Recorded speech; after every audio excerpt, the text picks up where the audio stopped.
Comenzamos nuestro mano a mano de hoy. Siguen los coletazos tras la frustrada acusación constitucional en contra de la ministra Marcela Cubillos. Algunos diputados de oposición solicitan la renuncia de Pepe Out a la mesa de la Cámara, de la cual es vicepresidente, ante lo cual el parlamentario se ha negado. Vamos a profundizar en este tema. Nos acompaña precisamente el diputado independiente Pepe Out. Diputado, gracias por acompañarnos. Bienvenido. Hola Nicolás, ¿cómo estás? Buenas tardes. ¿Por qué negarse a la solicitud que hacen, por ejemplo, los diputados Naranjo al respecto de renunciar a la mesa de la Cámara de Diputados? Bueno, primero porque me lo pide un par de diputados. No me lo piden las bancadas, que han sido muy categóricas en señalar que no son ellas las que piden, que es una actitud solitaria de un diputado del PPD y de un diputado del Partido Socialista. El diputado Jaime Naranjo y el diputado Ricardo Sell. Incluso el Partido Social del Partido por la Democracia señaló expresamente que hay que pasar página, como se dice. Y segundo, porque no tengo ninguna razón para renunciar, salvo el deseo del señor Naranjo. ¿Por qué habría de renunciar? Si yo expresé mi opinión temprana sobre la acusación constitucional en este mismo programa. Lo conversamos, de hecho. Lo conversamos bastante antes de la votación misma y en todos los lugares y también en las conversaciones privadas. Segundo, porque yo no tomé ningún compromiso, ni con Naranjo, ni con el diputado Celis, ni con nadie, de votar de determinada manera mientras fuera vicepresidente a ciegas. Por anticipado, yo no le entregué el voto a nadie. Y en consecuencia no hay ningún compromiso al que yo haya faltado. Al diputado Naranjo se le ha preguntado y él ha apuntado a que no es exclusivamente por el rechazo que usted hizo de la acusación constitucional, sino otros apoyos al gobierno de Sebastián Piñera y que por eso, él dice, se ha perdido la confianza de usted a la oposición como vicepresidente de la Cámara, oposición que a usted lo dejó como vicepresidente. Pero eso es bien inexplicable porque le habría solicitado la renuncia al presidente Iván Flores cuando votó la democracia cristiana a favor de la reintegración tributaria. Claro, la reforma tributaria. Porque en esta votación no había ningún principio involucrado, ninguno. Lo que había que justipreciar es si tenía fundamento la acusación para destituir e inhabilitar por 5 años a la ministra. Si tú me pones un proyecto, qué sé yo, del regreso del lucro a la educación escolar, yo te creo que si alguien se mueve de eso, que todos empujamos el fin del lucro, ya es una cuestión de principio. Una cosa más de fundamento. Obvio, y alguien que haga eso, que vote por el regreso del lucro, de alguna manera se está saliendo del cuerpo de ideas de la centroizquierda. Pero aquí estábamos interpelados todos los diputados por lo demás, como dice la Constitución, individualmente a formarnos una convicción respecto de si valía la pena o no, si era pertinente, si era proporcional, si tenía fundamento jurídico. Todos los abogados prácticamente de centro-izquierda, yo escuché a Fernando Atria muy temprano, Carlos Peña, Patricio Zapata, señalaron que la acusación era muy frágil, que no tenía fundamento. Y si a mí me piden que vote contra mi convicción, francamente, si me hubieran dicho que yo debía votar como ellos para ser vicepresidente de la Cámara, jamás habría aceptado el cargo. Ya.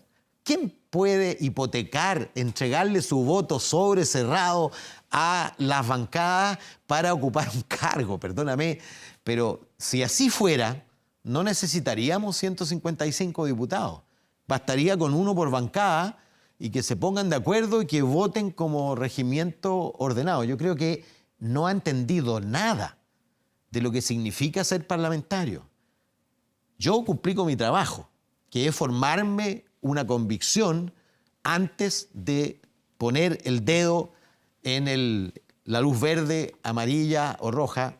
Voto casi nunca amarillo porque la abstención me parece a mí que en este tipo de cuestiones no es lo adecuado.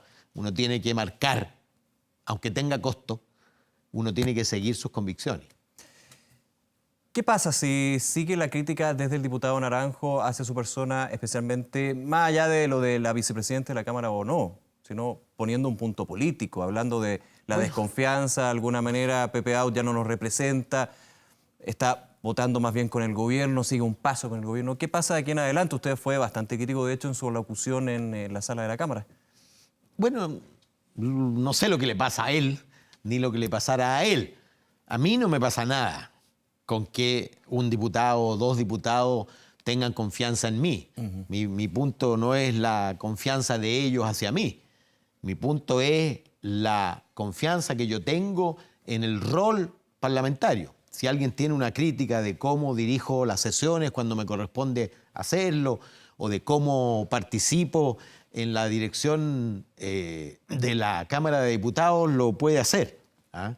Y si llegaran a censurar a la mesa, que es el camino, y esa censura se votara favorablemente, obviamente yo no iría a la reelección, porque sería una señal de que el que asume un cargo en la mesa pierde su libertad para votar de acuerdo a su convicción y su opinión. Claro, en algún minuto se habló de la posibilidad de censurar a la mesa, pero no salieron muchos parlamentarios. De hecho, solamente quedaron los dos parlamentarios, los dos diputados que estamos hablando con esa posibilidad. Pero es que es ridículo, porque además el acuerdo es administrativo.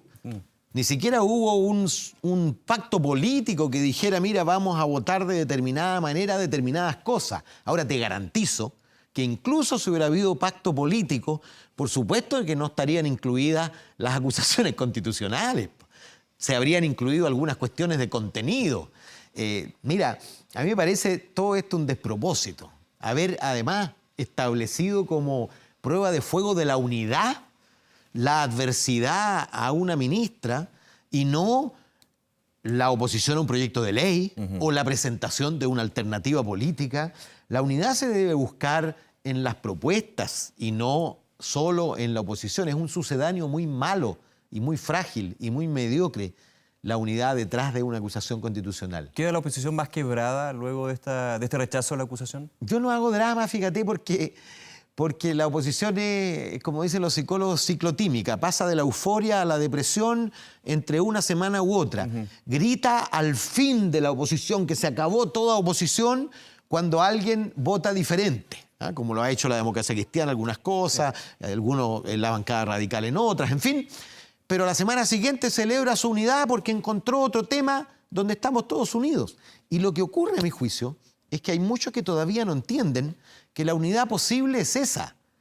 La unidad, la única unidad posible de la oposición es aceptando que hay ámbitos donde va a haber diferencias, valorando los ámbitos donde pensamos lo mismo y buscando cómo nos movemos de nuestras posiciones originales para buscar acuerdo en otros temas. Pero pensar en esa unidad del binominal, de la A a la Z, donde las resoluciones mayoritarias de las directivas se aplican, se imponen a rajatabla sobre todos los diputados, porque además el que se mueve la fila se cae al precipicio, eso era propio del binominal. Y parece que muchos no se han dado cuenta que terminó el binominal y que toda unidad posible se hace sobre la base de aceptar y de valorar incluso la diferencia del otro. Ahora, hay un elemento que generalmente genera unión en las colectividades, que son los pactos electorales. Lo conocemos, cuando ya el próximo año vamos a estar ahí entrando a tierra derecha de las elecciones, ahora vienen también los comicios para gobernador, gobernadora. Ahí podría de alguna manera ser este pegamento. Muchos dicen, bueno, finalmente son los pactos electorales lo único que une a las colectividades, no solamente de izquierda, también hemos visto de derecha varias ocasiones. ¿Apunta más para allá su proyección? No, yo apunto, mira, dejando lo ideal a un lado, lo práctico. Hace pocas semanas celebramos la unidad de la oposición al derrotar a la misma ministra Cubillo en una cosa infinitamente más importante que una acusación constitucional, que fue su proyecto estrella de reforma a la ley de admisión escolar, al sistema de admisión escolar. Y se fue con la cola entre las piernas porque perdió, no consiguió mayoría. Esa es una votación política. Y yo lo que les he dicho, y les dije desde el principio, derrotemos en el campo de la política a la ministra si tenemos una diferencia ideológica y política profunda. No pateemos el tablero, no pervirtamos el uso de una herramienta que es para otra cosa, no es para resolver diferencias políticas. ¿Usted cree que ya la votación en una acusación constitucional dejó de ser política? Yo creo, fíjate, justamente está el debate desde lo jurídico y lo político. Yo creo que al revés. Para muchos pasó a ser puramente política. Ya. Y a muchos no les importa si tienen o no tienen fundamento jurídico. Y yo creo, fíjate, que antes del golpe la acusación constitucional existía, pero no tenía la sanción asociada que es la de 5 años de inhabilidad. Y la incorporó la Constitución de Jaime Guzmán justamente porque Allende, cuando le acusaban, le destituían constitucionalmente uno tras otro, creo que fueron 8 ministros, los ponía en otro cargo. Claro. ¿Ah? Entonces, cuando tú agregas 5 años de inhabilidad, te lo tienes que pensar mucho más profundo cuando aprietas el dedo, porque estás mandando al ostracismo a un adversario político y en algunos casos a un ex aliado, como hicieron algunos, el grupo que se desgajó con Adolfo Saldívar y luego votó a favor de la destitución de Jasna Proboste, que había sido su colega y camarada de partido. La mandas al ostracismo durante 5 años. Eso es demasiado grave como para que se sostenga en argumentos frágiles constitucionalmente. Claro, recordemos que la inhabilidad de cargos públicos también está estipulado por ley en delitos graves. Graves, po. O sea, oye, haciendo el símil también fuera delitos de corrupción que hemos conocido tienen 3 años de inhabilidad y estábamos hablando de 5 años de inhabilidad. Pero mira, yo creo que se exagera el dramatismo cuando la oposición vota distinto. Hay que reconocer y aceptar que eso puede ocurrir. Y va a ocurrir en lo sucesivo y es natural que ocurra, porque no todos pensamos lo mismo. Lo importante es que tengamos algunos espacios políticos, no solo electorales, donde votemos juntos porque estamos convencidos en común de que ese camino es el correcto.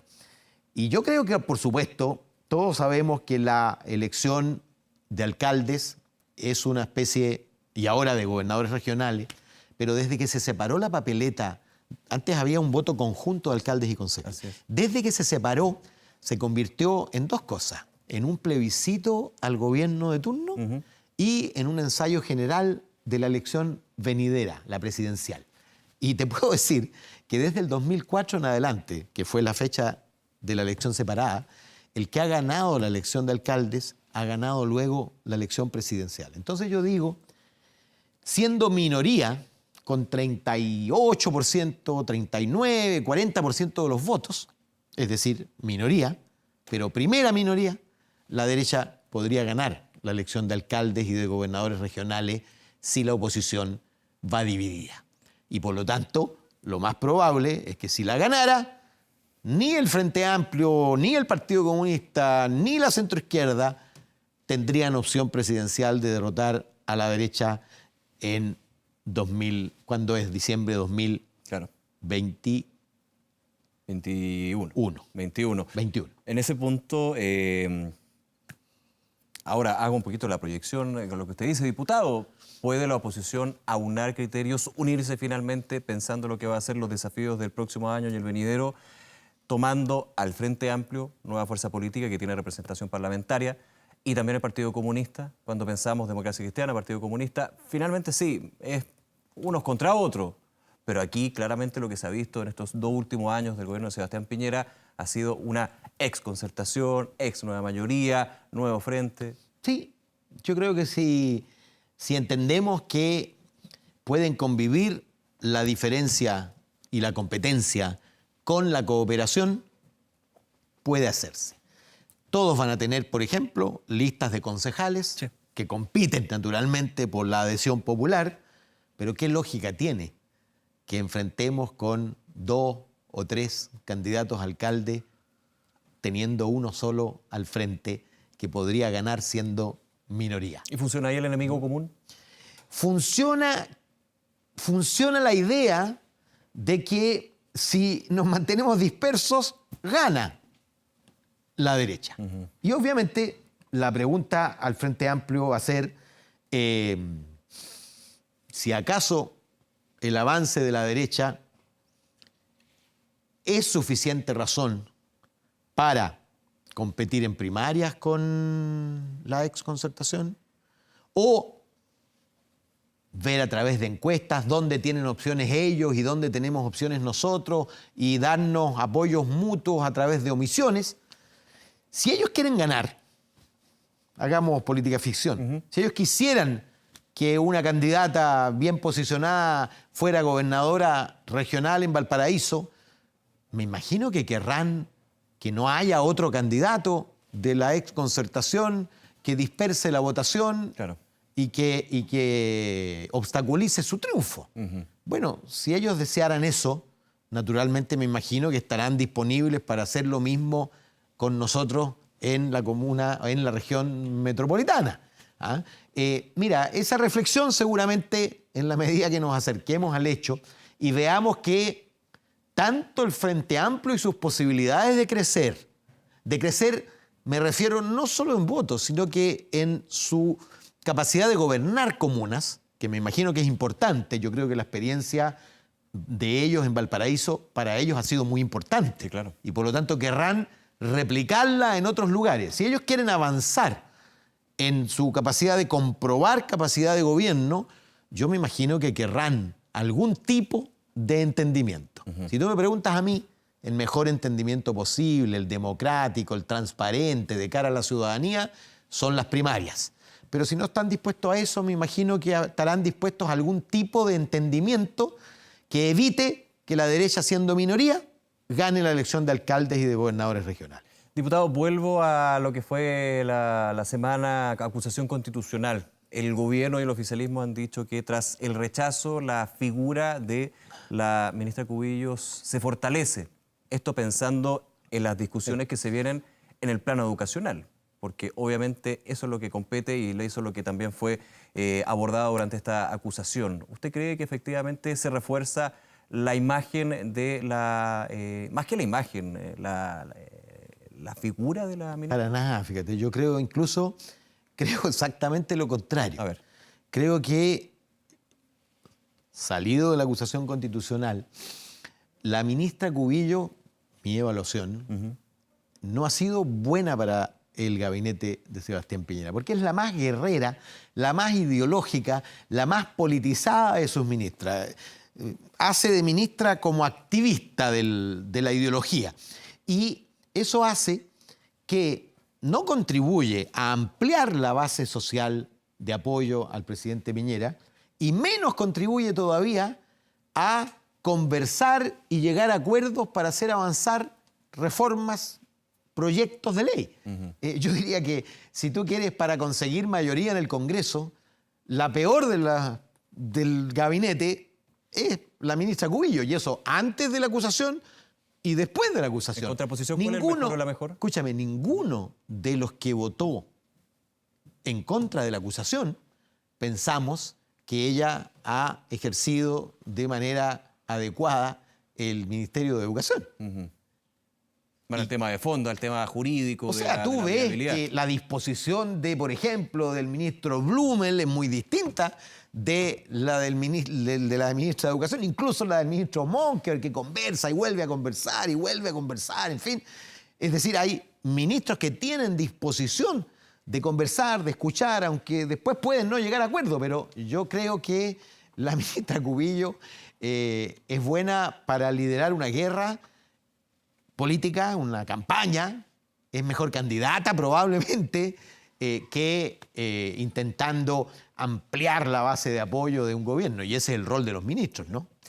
Diputado Pepe Out, gracias por acompañarnos. Gracias a ti. Que esté muy bien.